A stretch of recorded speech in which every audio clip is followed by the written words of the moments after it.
ओम नमो भगवते वासुदेवाय। श्री कृष्ण गोविंद हरे मुरारे। हे नाथ नारायण वासुदेव प्रद्युम्न दामोदर विश्वनाथ मुकुंद माधव भगवन नमस्ते। श्री कृष्ण गोविंद हरे मुरारे। हे नाथ नारायण वासुदेव भगवान श्री गोपाल कृष्ण महाराज की जय। पार्वती पते हर हर महादेव। सीताकांत स्मरण जय जय राम। गंगा माता की जय। भारत माता की जय। संत सज्जन हो, आपण मागच्या भागामध्ये ग्रहणाच्या दिवशी द्वारका येथे असलेल्या त्या तीर्थक्षेत्रावर सर्व यादव मंडळी आली। त्यावेळेस नंद बाबा आणि इतरही जे काही आजूबाजूचे राजे, कुंती वगैरे ते जे संबंधित असे नातेवाईक यांच्या सर्वांच्या भेटी झाल्या। तिथे भगवंताच्या संसाराची खुशाली विचारली गेली। त्या आठही राण्यांनी आपल्या जे काही विषय असतात घरगुती ते सर्व सांगितले आणि खूप छान अशा तिथे सर्वांच्या गप्पा रंगल्या। आणि हे पाहिल्यानंतर अत्यंत समाधान सगळ्यांना वाटतं। त्यानंतर शुकदेव आता महाराजा परीक्षितांना पुढची कथा सांगतायत। शुक म्हणतायत की राजा परीक्षिता, आता ऐक की भगवंताच्या त्या संसाराविषयी या इतर द्रौपदी वगैरे हे काही जे प्रश्न विचारतायत त्या प्रश्नांची उत्तरं त्यांनी दिले। आणि ते ऐकल्यानंतर भगवंत किती प्रेमळ आहे त्याचा प्रत्यय यांना सगळ्यांना आलाय। श्रुत्वा पृथा सुबल पुत्रथ याज्ञसेनी माधव्यथ क्षितिपपत्न्या उत स्वगोप्य कृष्णो अखिलात्मनि हरौ प्रणयानुबंधम सर्वा विस्मीयु अश्रुकुलाक्ष। भगवंताच्या सर्व पत्न्यांचं ते भाषण ऐकलं आणि त्यांनी सांगितलं की भगवान आमच्यावर अतिशय प्रेम करतो। सर्व पत्न्यांवर भगवंताचं, तसंच भगवंताचं सुद्धा सर्वांवर समान प्रेम आहे। प्रेमामध्ये कुठे डावं उजवं कुठेही कमतरता नाही। आणि हे पाहून कुंती, गांधारी, द्रौपदी, सुभद्रा व इतर ज्या काही 16 सहस्र स्त्रिया होत्या त्या गोकुळातल्या गोपी अत्यंत मुग्ध झाल्या। कारण ती भगवंताची अलौकिक लीला ऐकल्यानंतर ते मंत्रमुग्ध झाले। अशा गप्पा गोष्टी विचारपूस चालू असतानाच त्या क्षेत्रामध्ये अनेक ऋषी मुनी भगवान श्रीकृष्ण आणि बलराम यांचं दर्शन घेण्यासाठी आलेले आहे। कारण हा पर्वकाळ होता आणि भगवंताचं दर्शन घ्यावं असं त्या सर्व ऋषीमुनींना वाटलं होतं। त्याच्यात कोण कोण आले होते? व्यास आले होते, नारद आले होते, चव्वन, देवल, असित, विश्वामित्र, शतानंद, भरद्वाज, गौतम, त्यांच्या नंतर परशुराम भगवान त्यांच्या शिष्य परिवारासह आलेले होते। वशिष्ठ आले होते, वामदेव आले होते, गालव आले होते, भृगु आले होते, पुलत्स्य, कश्यप, अत्रि, मार्केंडेय, बृहस्पती, द्वित, त्रित आणि एकत, सनकादिक, अंगिरस, अगस्ती, याज्ञवल्क आणि इतरही जे जगतवंद्य असे ऋषी आहेत ते सर्व भगवंताचं दर्शन घेण्यासाठी त्या तीर्थक्षेत्री आलेले होते। त्यांना पाहिल्यानंतर तिथे जे राजे उपस्थित होते त्यांनी, पांडवांनी, भगवान श्रीकृष्ण आणि बलरामांनी त्यांना हे केलं, वंदन केलं आणि अत्यंत त्या संत दर्शनाचा त्यांना लाभ झाला. तेव्हा स्वतः भगवान म्हणतात, अहो वयम जन्मभृताम लब्धम कार्त्यस्नेन तत्फलम देवानापि दुष्प्राप्यम यद योगेश्वर दर्शनम. भगवान म्हणाले, या सर्व ऋषीमुनींना पाहिल्यानंतर आज आम्ही खरोखर धन्य आहोत. आमच्या जन्माचा आज सार्थक झालं. ज्या योगेश्वरांचं, ज्या ऋषीमुनींचं दर्शन देवांनाही दुर्लभ आहे, ते दर्शन आज या ऋषींनी, या संतांनी आमच्यावर कृपा करून केलं. आणि त्यानंतर त्यांनी अत्यंत प्रसन्नतेने म्हटलंय, धन्य आज दीन संत दर्शनाचा, धन्य आज दीन संत दर्शनाचा, अनंत जन्माचा शीन गेला, अनंत जन्माचा शीन गेला, मज वाटे त्यासी आलिंगन द्यावे, मज वाटे त्यासी आलिंगन द्यावे, कदा न सोडावे चरण त्यांचे, कदा न सोडावे चरण त्यांचे, मज वाटे त्यासी आलिंगन द्यावे, मज वाटे त्यासी आलिंगन द्यावे. त्रिविध तापांची झाली बोळवण, त्रिविध तापांची झाली बोळवण, देखील या चरण वैष्णवांचे, देखील या चरण वैष्णवांचे, धन्य आज दीन संत दर्शनाचा, धन्य आज दीन संत दर्शनाचा, अनंत जन्माचा शीन गेला, अनंत जन्माचा शीन गेला, एका जनार्दनी घडो त्यांचा संग, एका जनार्दनी घडो त्यांचा संग, न व्हावा वियोग माझे चित्ता, न व्हावा वियोग माझे चित्ता, धन्य आज दीन संत दर्शनाचा, धन्य आज दीन संत दर्शनाचा. भगवंताला अत्यंत आनंद झाला. त्यांनी सर्वांना वंदन केलं, आलिंगन दिलं आणि संतांचं महात्म्य भगवंत वर्णन करतायत.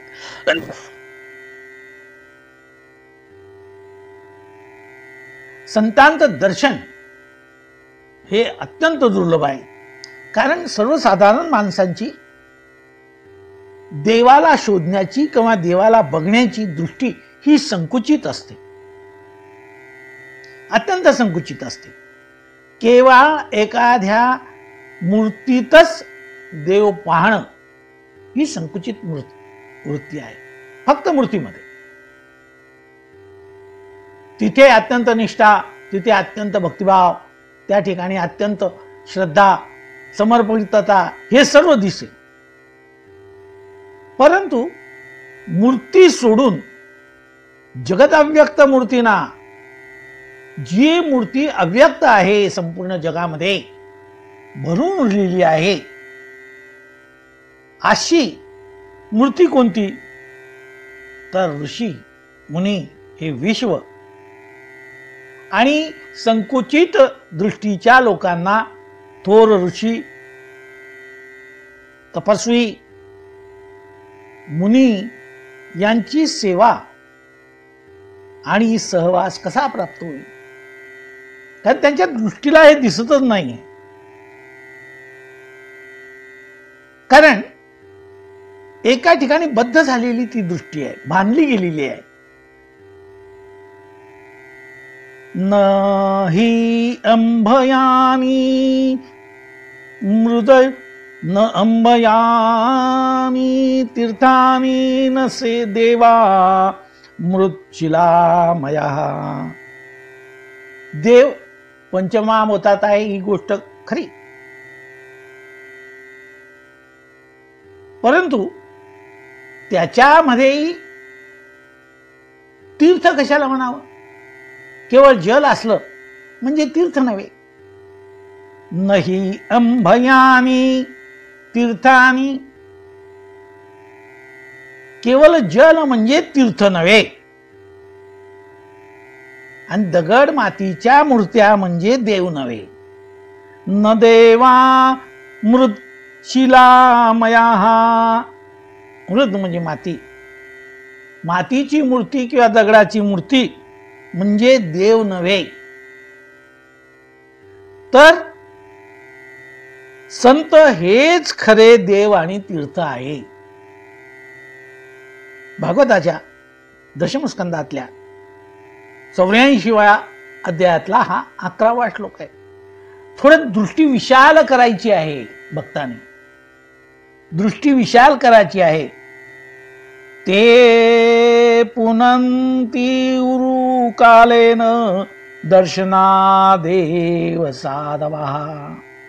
तीर्थात अनेकदा स्नान करा, मूर्तीची अनंत काळ पूजा करा, तेव्हा मनुष्याला ती शुद्धीकरण त्याच्या मनाचं होत असतं.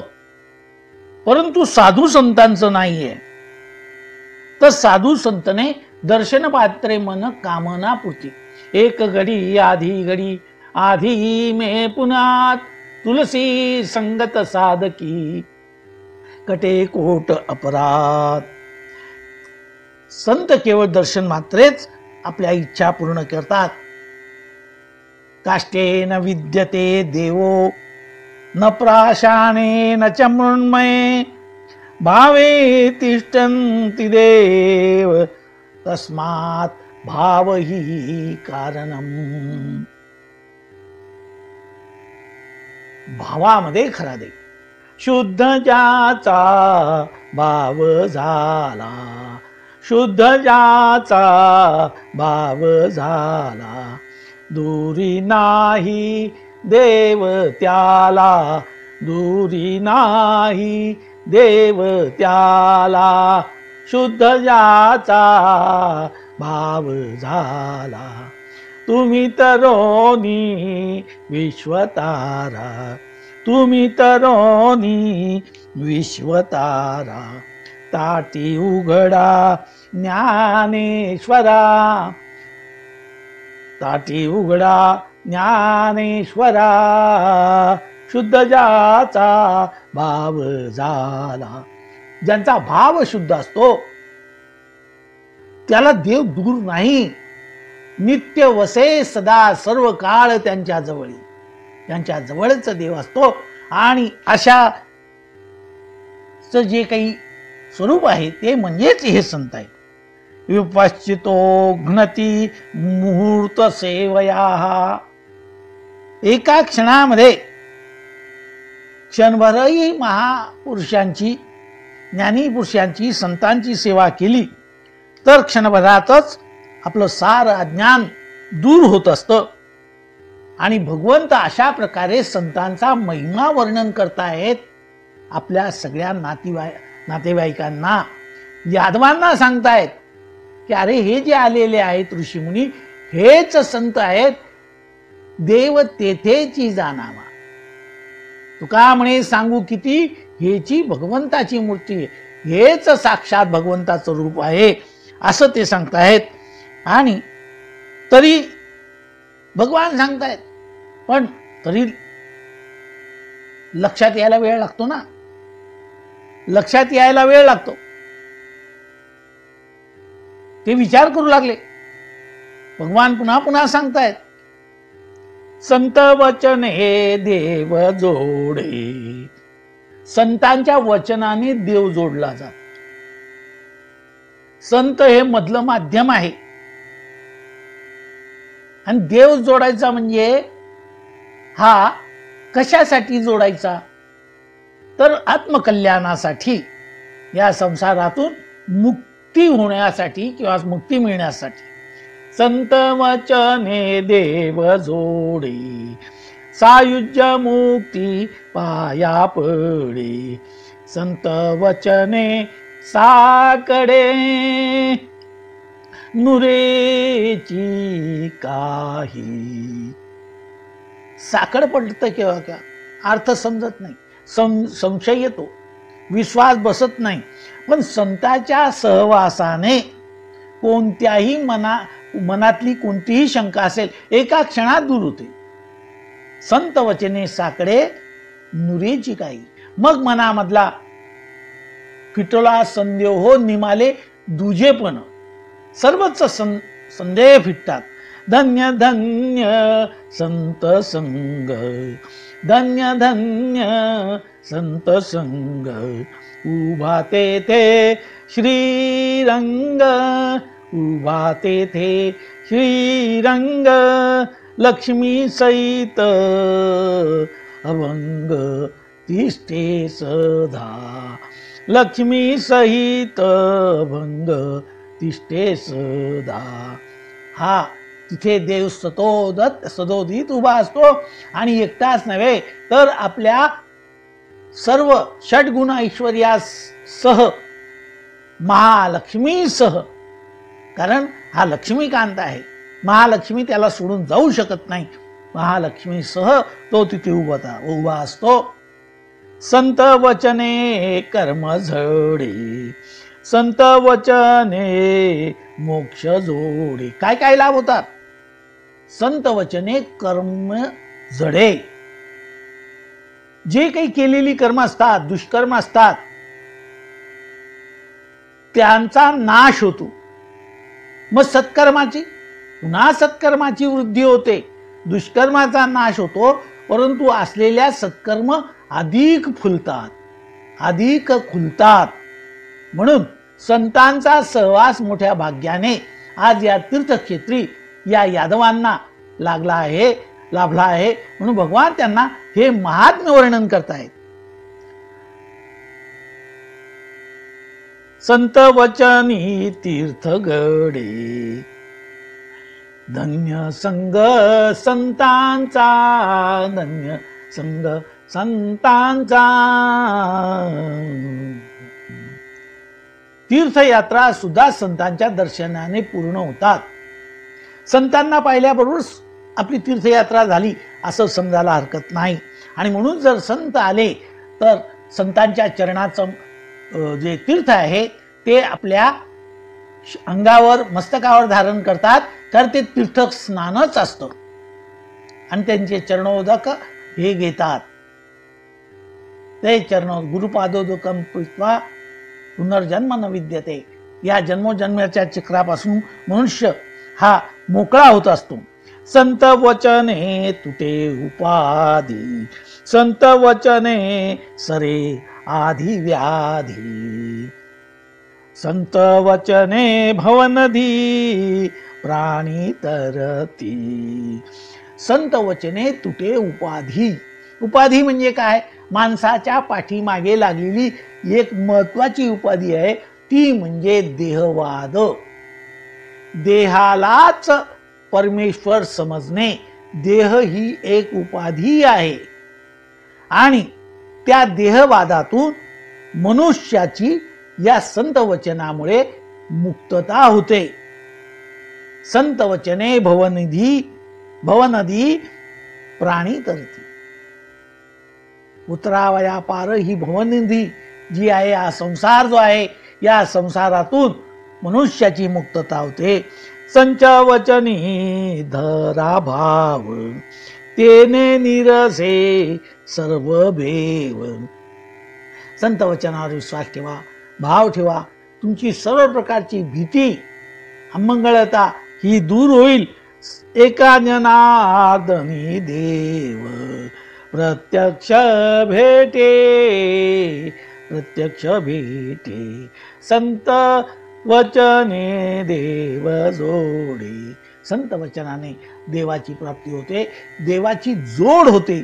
अशा प्रकारे भगवान संतांचा महिमा त्या आपल्या यदुकुळ जे आहेत त्या यदुकुळांच्या आणि इतरही राजांना समजावून सांगत आहेत. आणि खूप त्यांनी विचार केला आणि ते विचार करतायत हे सर्व ऋषीमुनी की अरे त्यांच्या लक्षात नंतर आलं की भगवान सर्वेश्वर आहे तरी सुद्धा सामान्य माणसाप्रमाणे ते बोलत आहेत. त्यांची भाषा ही अलौकिक आहे, परंतु लौकिक मनुष्य जसा बोलतो तसे ते बोलत आहे. आणि हे बोलणं म्हणजेच तो गीतामृत आहे. तो गीतामृत आहे आणि त्याच्यामुळे जीवनाचं एक जीवन शिक्षण ही भगवंताची जीवन शिक्षण शाळा आहे.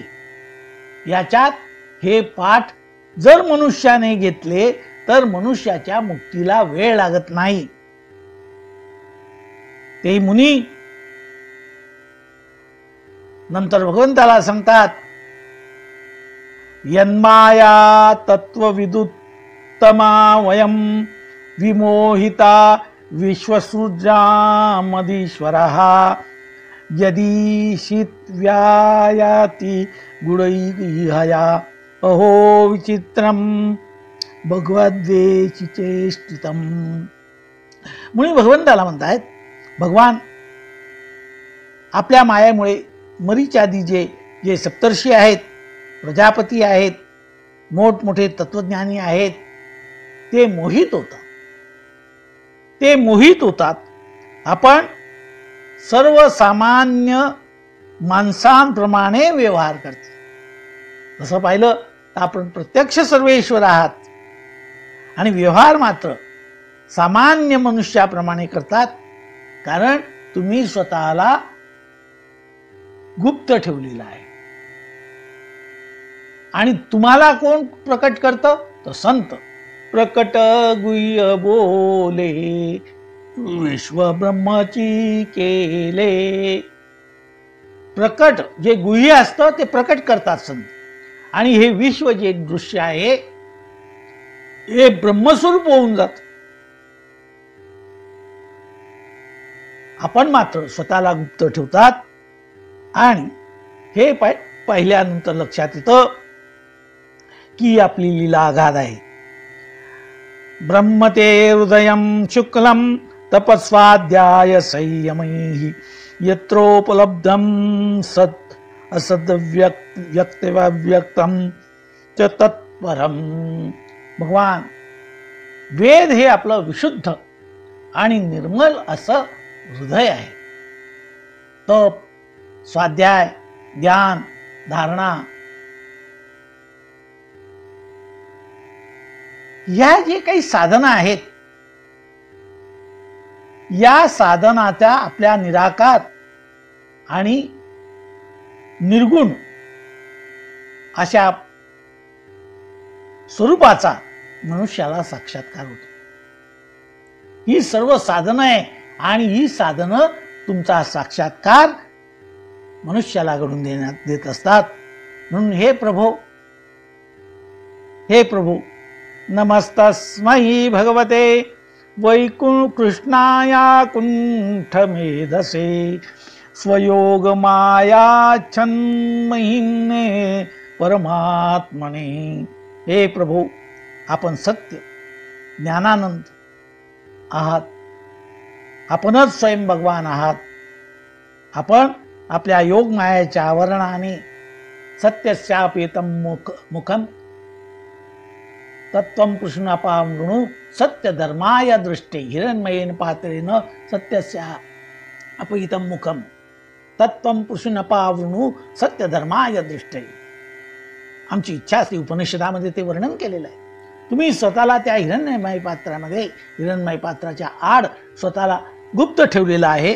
परंतु हे भगवंता, आमच्यासाठी तुम्ही गुप्त राहू नका. तुम्ही आमच्यावर कृपा करा आणि आमच्या समोर तुम्ही प्रकट व्हा. अशा प्रकारची संत प्रार्थना करतायत. आपल्याला आमचा नमस्कार असो. त्यानंतर सर्व ऋषीमुनी, धृतराष्ट्र, पांडव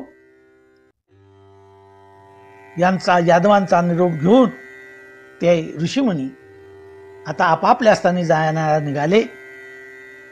आता स्नान झालं, पुण्यकर्म झालं, देवदर्शन झालं, देवांना साधू संतांचं दर्शन झालं आणि आता हे सर्व आपला निरोप घेऊन निघालेले आहेत. ते पाहून भगवान श्रीकृष्णांचे पिता त्या ऋषीमंडळीजवळ आले आणि त्यांनी अतिशय नम्र भावाने वसुदेवांनी त्यांना नमस्कार केला आणि म्हटलं आहे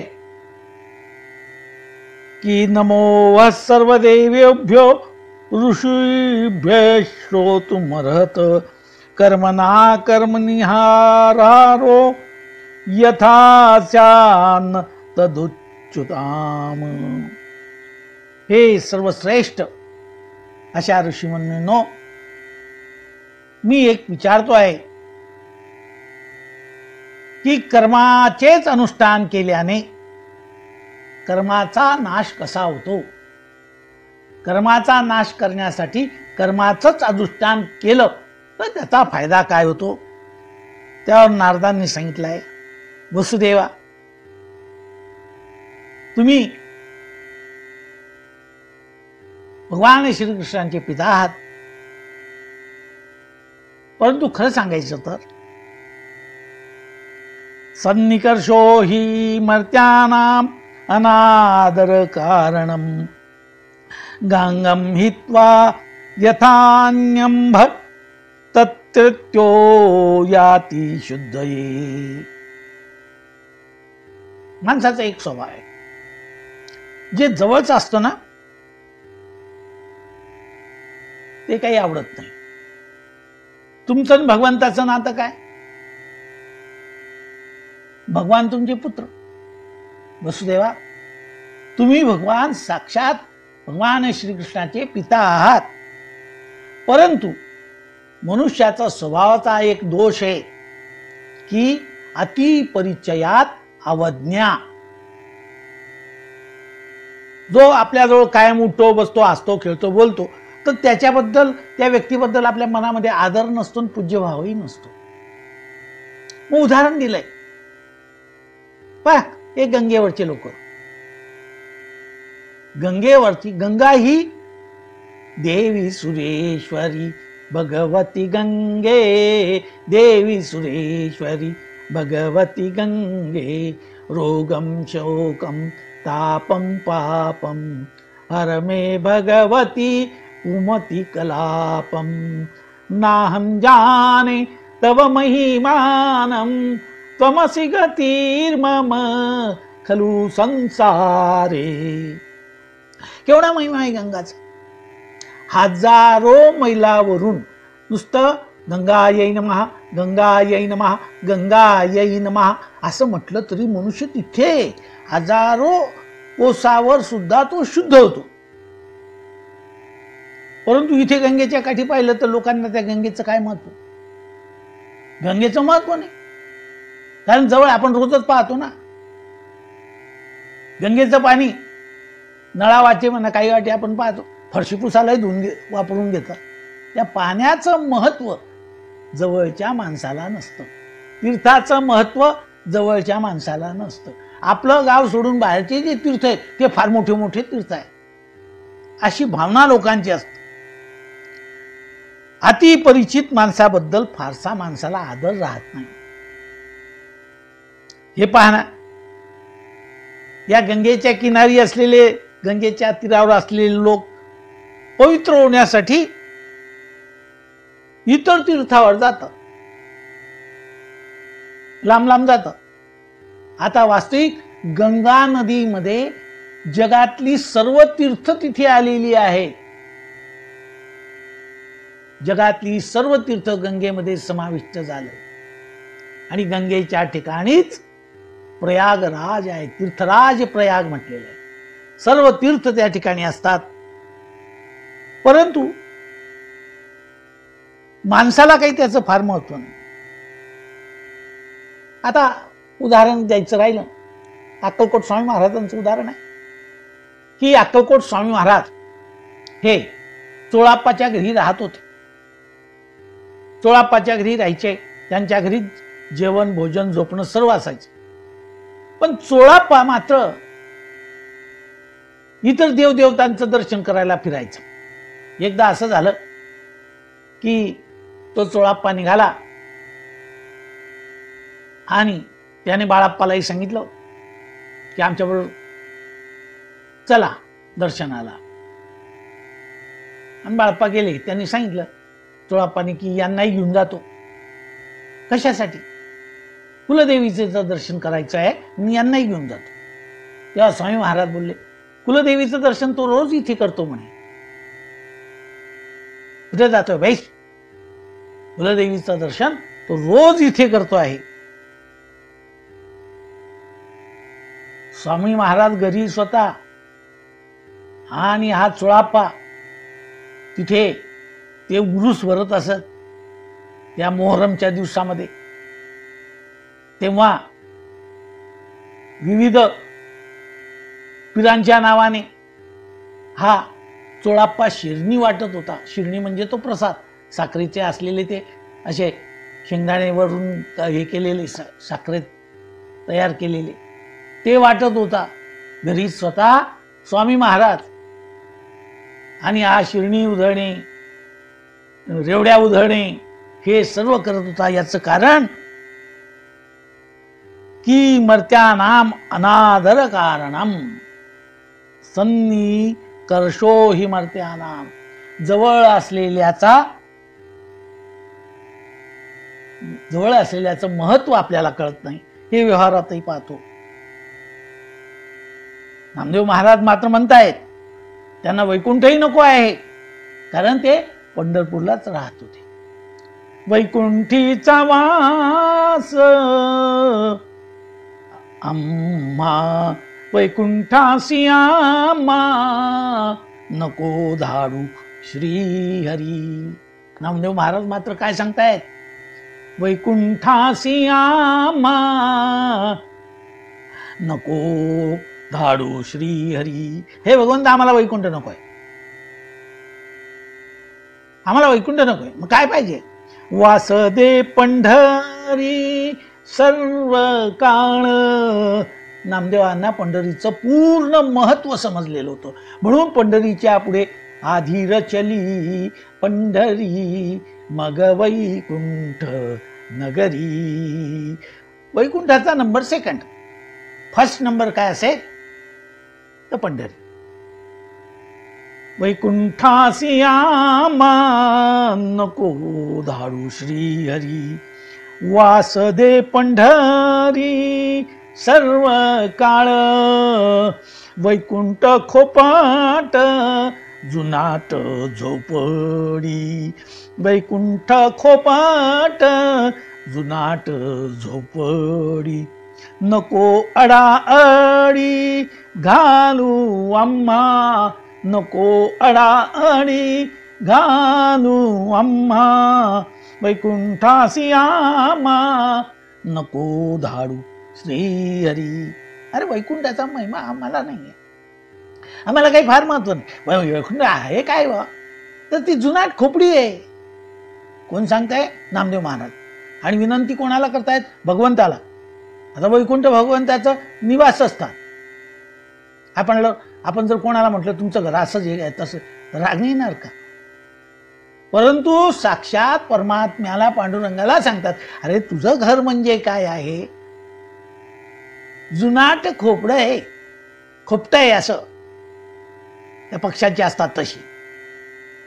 नको अडाणी घालू आम्हा. आम्हाला बळजबरी तिथे काही घाल पाठवू नको. घुसा घुसा घुसा घुसा एखाद्या खोलीमध्ये कोंबून कोंबून भरून द्यावे माणसं, तसं आम्हाला नको. आम्हाला नको. आम्हाला काय? वास दे पंढरी सर्व काळ. आम्हाला या पंढरीचा वाद, कारण नामदेवाचं पंढरीवर प्रेम होतं. जेव्हा नवती गोदा गंगा तेव्हा होती चंद्रभागा. आधी रचिली पंढरी मग वैकुंठ नगरी. आम्हाला पंढरी नाही, फक्त पंढरी म्हणजे पंढरी. तुम्ही झालेचा जा जा जा वैकुंठात जा. त्या नामदेव म्हणतात, वैकुंठात जाऊनी काय बा करावे, वैकुंठात जाऊनी काय बा करावे, उगेची पैसावे मौन रूप. काय तिथे पाठिंडीशी आम्ही काय करू? नुसते डोळे लावून बसा, बोलू नका, चालू नका, भजन करू नका, कीर्तन करू नका, नाचू नका, बागडू नका, गुपचूप असं आपल्या भाषेमध्ये बामट्यासारखं बसून राहा. आपल्या भाषेमध्ये बोलायचं म्हणजे बामट्यासारखं आम्हाला तिथे बसवायला पाठवतो का तू? बरं, आमचं वैकुंठामध्ये काय काम आहे? काही काम आहे का तिथे? आम्हाला काही भाजीपाला घ्यायला जायचंय का, बाजार करायला जायचंय? आमचं कवडीचं काम नाही वैकुंठाशी. वैकुंठा जाऊनी काय बा करावे, उगेची बैसावे मौन रूप, उगेची बैसावे मौन रूप. वैकुंठासी आमा नको धाडू श्री हरी. आम्हाला वैकुंठात नको पड. वास दे पंढरीचा सर्व काळ. आम्हाला ही पंढरीच येथून उठावेसे मना येत नाही नारायणा. आम्हाला जावंसं वाटत नाही. नामा म्हणे माझ येथेच उठेवी, नामा म्हणे माझ येथेच उठेवी. वास देई सदा चरणाजवळी, वास देई सदा चरणाजवळी. वैकुंठासी आमा नको धाडू श्री हरी. एवढं महत्व नामदेवांना आहे. आम्हाला नको पाठव. सदा सर्व काळ योग तुझा घडावा, तुझे कारणी देह माझा पडावा. नामदेव महाराज भगवंताच्या पायरीच्या जवळ नामा म्हणे, आम्ही पायरीचे चिरेन वरी संत हिरे देती पाय. संत चरण लागण्यासाठी, ती धूळ लागण्यासाठी संत श्रेष्ठ नामदेवांनी ती जागा मागून घेतली. काय पंढरीचं महिमा काय वर्णन करावा. ऐका पंढरीचे महिमान. एवढाच महिमा का गातात सांगतात संत. ऐका पंढरीचे महिमान, रावळे तितके प्रमाण. तेथील तृण आणि पाषाण, तेही देव जाणावे. पंढरीमध्ये जेवढे मंदिर आहेत तेवढे, पंढरीच्या परिसरामध्ये जेवढे वृक्ष आहेत तेवढे, जेवढे झाडे झुडपे आहेत तेवढे, रस्त्याने पडलेले दगड खडक किंवा खडे किंवा त्या ठिकाणी असलेली जी धूळ, गवत सुद्धा रस्त्याने चालताना जे गवत लागतं आपल्या पायाला, तेथील तृण आणि पाषाण तेही देव जाणावे. अहो तिथलं गवत आणि पाषाण, रस्त्याला टोचणारे जे खडे आहेत ते सुद्धा देव जाणारे. कारण विठ्ठल विठ्ठल विठ्ठल विठ्ठल विठ्ठल विठ्ठल विठ्ठल हे त्या अणुरेणूमध्ये भरून गेलेलं आहे. म्हणून आम्हाला पंढरी सोडून कुठे जायचं नाही. वाराणसी चालीजे एक मास. कोणी नवस केला की मी काशी क्षेत्राला जाईल, तर तो 1 महिनाभर पायी चालत गेला तर एका महिन्याचं पुण्य कुठे मिळेल? तर गोदावरी 1 दिवस, 1 मास चालायचं काशीच्या ठिकाणी, तर 1 दिवस 1 मासाचं पुण्य गोदावरीच्या ठिकाणी तुम्हाला मिळणार आहे. तीर्थांचं महात्म्याचं कॅल्क्युलेशन करतायत, मोजमाप करतायत. 1 महिना बरोबर गोदावरीचा 1 दिवस. आता गोदावरीचा एक दिवस आहे. पंढरी पंढरी पाऊल परेसा ऐसा ठसा नामाचा. पंढरीचं ताय उंटच, तिचा 1 महिना आकाशी, बरोबर 1 दिवस गोदावरी. पंढरीला 1 दिवस नाही, 1 पाऊल पडलं तरी या बाकीच्यांच्या इतकंच मोठं महत्व त्या ठिकाणी आहे. म्हणून नामदेव म्हणतात, आम्हाला वैकुंठाला पाठवू नको भगवान. पण काय करणार, इथे नारदही तेच समजून सांगतायत, माणसाला जवळच्या गोष्टीचं महत्व नसतं, त्याला दूर दूरचं काही असेल त्याचं महत्व असतं. दूर दूरचं त्याचं महत्व असतं. गावामध्ये कोणी संत महात्मा राहिला त्याला लोक महत्व देत नाही, त्याला कोणी महत्व देत नाही. एक गोष्ट महत्वाची, साधू संतांचं महत्व कोणाला कळत नाही, तर जी जवळची नातेवाईक असतात त्यांना अजिबात कळत नाही. कारण हे तर आमचे हे लागतात, ते तर ते लागतात, आमच्यांचे हेचे हे, त्याचे ते. त्या नात्याच्या धाग्यामध्ये त्या महात्म्याला असं बांधून ठेवण्याचा प्रयत्न करतात. आणि एकदा तुमचं नातं तुम्ही काढलं की त्याचं महत्व कमी होतं. म्हणून एकनाथ महाराज सांगतायत, सद्गुरु सोयराज झाला म्हणून काय आचार बुडवावा, आणि गावचा पाटील झाला म्हणून काय गावाची बुडवावा. सद्गुरूशी तुमचं सोयरिकत्व नातेवाईकपणा असला तर लोक काहीच आचार ठेवत नाही. उठा उठा, पटकन कुठे बसलेला असेल तो संत महात्मा झटकाच उठून, नाही आपले नातेवाईक त्यांना काही राग येत नाही, काही नाही, घरचेच येतात, आपले घरचेच आहेत, त्यांचं महत्व नसतं. नारदही तेच समजून सांगतात. अनादर असतो. एक म्हण आहे, गावका जोगी जोगडा, पराय गावका सिद्ध. गावका जोगी जोगडा, बुवा बवा, गावातला किती महान असो बवा म्हणतात. हाय आमच्याकडे, हाय गावातच राहतात, कोणी विचारत नाही, कुत्र असंही म्हणून देतात. ती म्हण आहे, गावका जोगी जोगडा आणि पराय गावका सिद्ध. परक्या गाव, ते मोठे महाराज येणार, ते मोठे महाराज येणार, ते मोठे महाराज येणार. त्याची किंमत गावातल्या साधू संतांची किंमत कोणाला नसते. नातेवाईकांचा पहिला नंबर. दुसरा, तो ज्या जातीत असेल त्या जातीवाल्यांनाही त्याचं महत्व कमी असतं. आता तर असं झालेलं अत्यंत दुर्दैव आहे, ते मला आवडत नाही ती गोष्ट. संतांनाही जातीवाल्यांनी वाटून घेतलेलं आहे. संतांनाही जातीवाल्यांनी, ज्याने त्याने संतांचा उपयोग आपल्या समाजाच्या बांधणीसाठी करून घेतलेला आहे.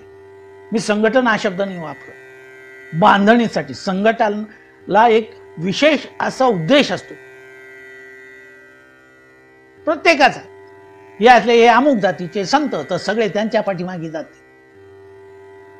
पूर्वी असं कधीच नव्हतं. संत,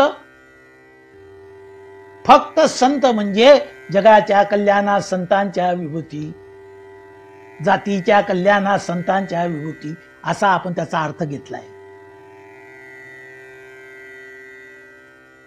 आणि ज्या जातवार संतांच्या पुण्यतिथ्या होत आहेत, आम्ही काहीही शिकलेलो नाही, हे त्याचं प्रतीक आहे. पूर्वी साधारणपणे लोक एक नमस्कार करताना ज्याला वाटलं की राम राम म्हणायचे, रामकृष्ण हरी म्हणायचे, हे म्हणायचे. आता जो तो ज्या त्याचा संताचा जातवाला भेटला की जय अमुक, जय मी नाव नाही सांग, प्रत्येक जण असं म्हणायला लागलेला आहे. आणि परंपरेने जो नमस्कार होता, जय राम, जय गोपाल, जय हरी, ते दिलं सोडून आपला जातीवाला भेटला की त्या संतांचं नाव, अमुक संत असेल त्याच्या जातीचं नाव ते म्हणतात.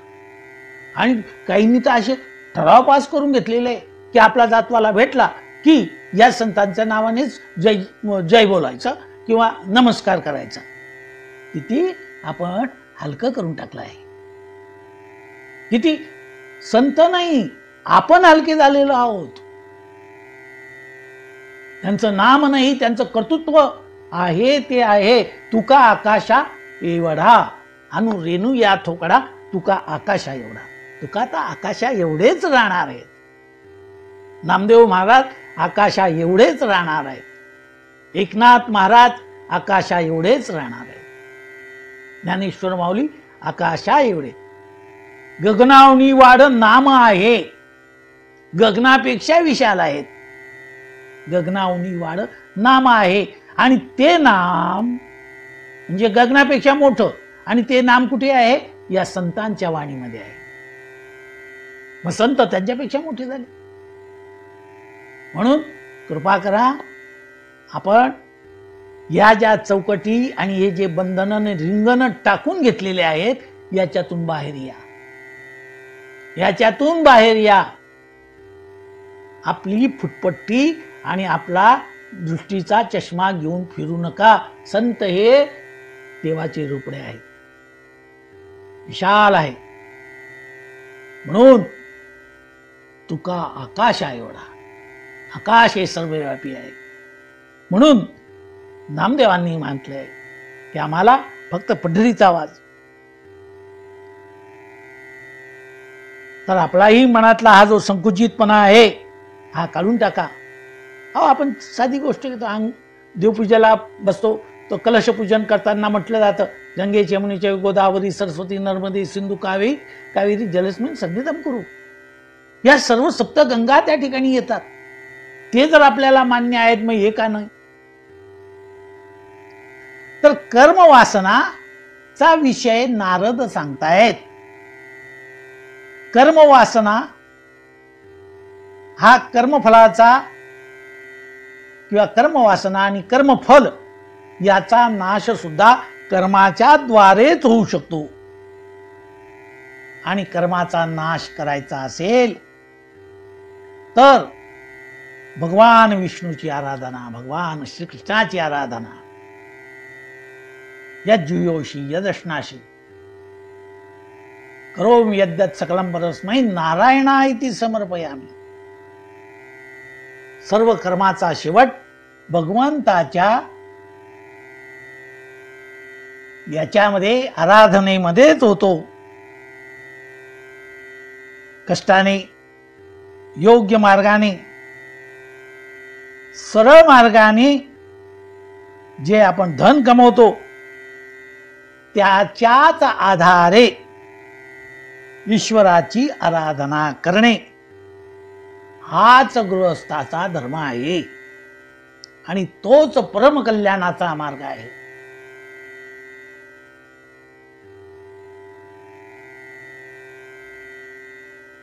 तोच कल्याणाचा मार्ग आहे. आया बाया नाडल्यान कानबाया घडल्या असं असता कामा नाही.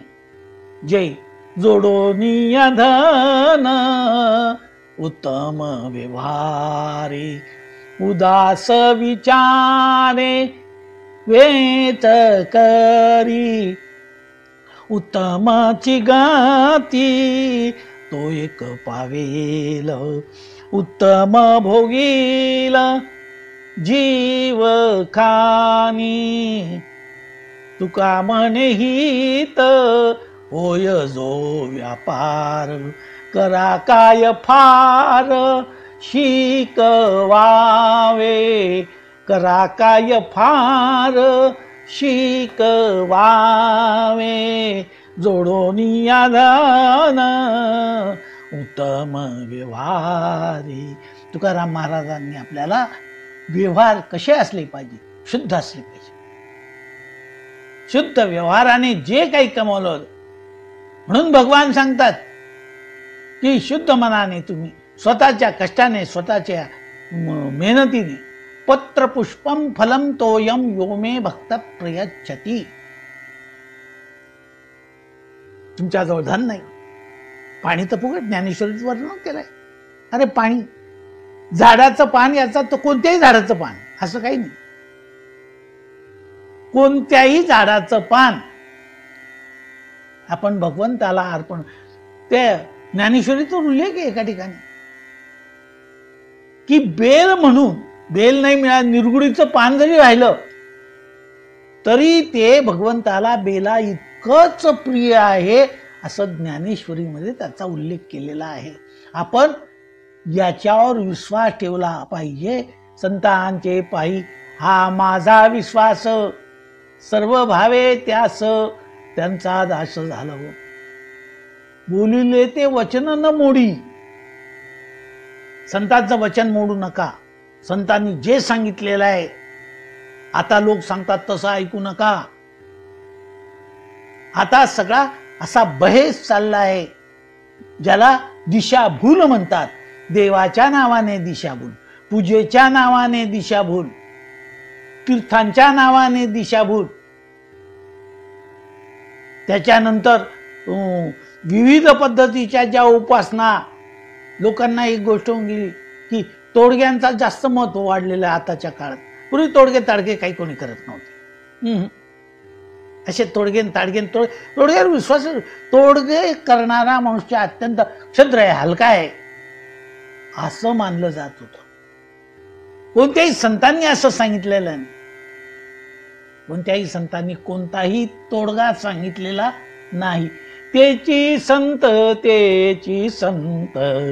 ज्यांचा हेत विठ्ठल, नेनती काही टोने टाने, नेनती काही टाने टोने, नामस्मरणे वाचोनिया, नामस्मरणे वाचोनिया. तेची संत तेच संत आहे. ज्यांच्याकडे हे टाणे टोने, शुभ दिशा, शुभ काळ, कोणती ती घडी, ही घडी, ती घडी, भद्रा, अमुक, ते ज्योतिष त्यांचा वेगळा विषय तो. पण तुम्ही जर भगवंताची सेवा केली तर याच्यातून तुम्ही मुक्त होतात. सर्व पूजा आटपली जाते. अज्ञानात विस्मृते भ्रांत्या यन्यूनमधिकम, जे काही ते मंत्र म्हटले जातात. आणि शेवटचं वाक्य काय बोललं जातं? हरये नमः, हरये नमः, हरये नमः, विष्णवे नमः, विष्णवे नमः, विष्णवे नमः. तदेव लग्नम सुदिनम तदेव, ताराबलम चंद्रबलम तदेव, विद्याबलम दैवबलम तदेव, लक्ष्मीपती तेंग्र युगम स्मरामी. मुहूर्त एवढे काढले जातात लग्नामध्ये. मग हा श्लोक का म्हणतात? हा श्लोक का म्हणतात? तुम्ही तर सगळं पाहून काढलेलं आहे, सगळं पाहून काढलेलं आहे. तरी हा श्लोक का म्हणतात? जेव्हा तुमचं चित्त भगवंताच्या चरणाचं स्मरण करतं तेव्हाच खरा तो सुदीन, तो सुकाळ आणि सुमूर्त. तुका म्हणे हरीची दाशा, शुभ काळ सर्व दिशा. कोणतीही दिशा ही अशुभ नाही. हे जे काय चाललेलं आहे सोडून द्या, विसरून द्या. ही चिटिंग आहे. तुम्हाला दडदडीत फसवतात ही लोक. मग सांगा, हे तुकाराम महाराजांपेक्षा श्रेष्ठ आहेत, हे संतांपेक्षा श्रेष्ठ आहेत आणि त्यांनी तोडगा दिला म्हणून आमचं झालं? नाही. प्रारब्धेची बरे पोट, तुका करीना बोबाट. जे काही मिळतं तुमच्या कर्मानुसार आणि प्रारब्धानुसार. सुखही तसं मिळतं आणि दुःखही तसं मिळतं. प्रारब्धानुसार दुःख असेल, भोगावंच लागतं. राजा परीक्षिताचा आपण पाहतो, शाप मिळालाच. राजा दशरथाला शाप भोलाच. शुभ काळ सर्व दिशा. जो कोणी ईश्वराचं नामस्मरण, काळ वेळ नाम उच्चारिता नाही, दोन्ही पक्ष पाही उद्धरती. ऐकणारा आणि सांगणारा या दोघांचाही होतो. पूजा पाठ करायची, किती साहित्य जमवावं लागतं, किती आणावं लागतं, आणि ते शोधता हे करता अहो पूजा करताना जर काही पूजा आणली गेली आणि एखादी वस्तू राहून गेली, घरात भांडणं होतात त्याच्यावरून. हे नाही आणलं, ते नाही आणलं, ते नाही आणलं, तेच पाहिजे, हेच पाहिजे. 2 पेला, याला 2च पानं आहेत बेलाला, हे नाही चालणार, फेका तिकडे. अरे उद्या संडेचा गणपती नाही चालणार, घरात ठेवून. हा सर्व अज्ञानीपणाचं लक्षण आहे. या संतांनी सांगितलं, मेहनती काही टाणे टोणे नामस्मरण. म्हणून तुम्ही हरी हरी हरी तुम्ही म्हणा रे सकळ, हरी हरी तुम्ही म्हणा रे सकळ. रामकृष्ण नाम सर्व दोषारण, जड जीवा तारण. हरी एक हरिनाम सार जीवा या नामाची, आणि उपमा त्या दैवाची कोण वाणी. आताच्या काळात आपण पाहतोय सर्व ठिकाणी सर्व याला हे चाललं. कृपा करून ही सर्व प्रकारची दिशाभूल आहे. मी छातीला हात लावून सांगतो, घ्या देवाचं नाव. कारण मंगलम भगवान विष्णू, मंगलम गरुडध्वज, मंगलम पुंडरीकाक्षो, मंगलायतनम हरी.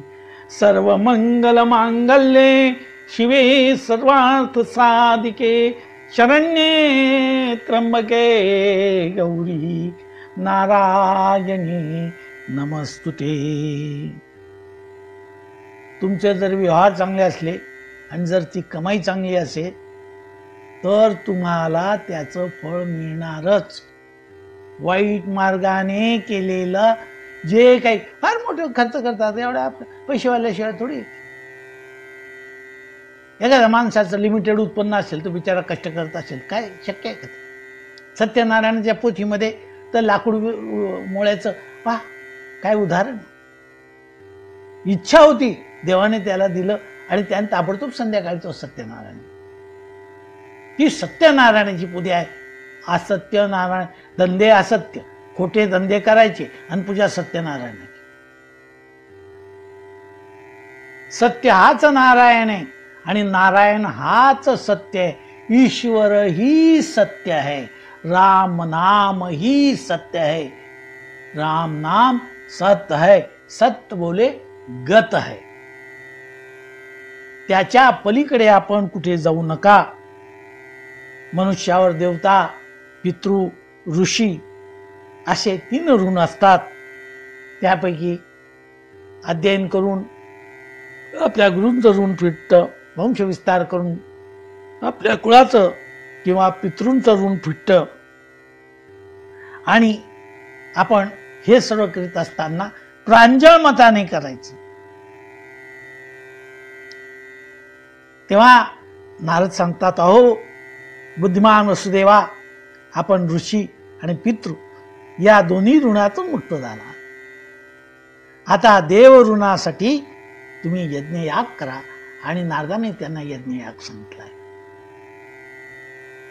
त्या नंदबाबाला भगवंताने सांगितलं होतं, तिथे ते पूजा यज्ञ करणार होते. भगवंताने सांगितलंय की बाबा हा यज्ञयाग इंद्राशी कशाला पूजा करता, हा गोवर्धन हाच आपला देव आहे, त्याची पूजा करायला लावली.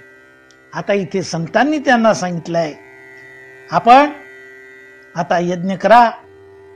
आपण भगवंताची परमभक्तीने आराधना केली, तुम्ही अनंत जन्म त्या भगवंताची सेवा केली आणि म्हणूनच पुत्र रूपाने तुम्हाला त्यांची प्राप्ती झाली आहे. त्यानंतर वसुदेवांनी नारदांचं म्हणणं ऐकलं आणि ते कुरुक्षेत्रामध्ये आले. तिथे त्यांनी यज्ञाला सुरुवात केली आणि तेथे अनेक विद्वान ज्ञानी ऋषी मुनींचं त्यांनी सहाय्य घेतलं आणि तिथे यज्ञ दीक्षा वसुदेवांनी घेतली. सर्वत्र उत्साह, आनंदी आनंद दिसून आला. सारे नटून थटून शोभून त्या ठिकाणी त्या यज्ञाच्या ठिकाणी उपस्थित झाले. अनेक प्रकारचे दाने देण्यात आली आणि शेवटी अवभृत स्नान वसुदेवांनी केलं. सर्वांचा मान सन्मान दिला गेला आणि भगवान श्रीकृष्णांचा निरोप घेऊन हे सर्व साधू संत ऋषीमुनी हे आपापल्या ठिकाणी परतले. वसुदेवांनी शेवटी नंदाचा हात धरला आणि गदगदीत अंतःकरणाने वसुदेवांनी त्यांचा निरोप घेतला. त्यानंतर नंद आपल्या गोकुळाकडे जायला निघाले, कारण नंदही या ठिकाणी आलेले होते, सर्व गोकुळातले लोक आलेले होते.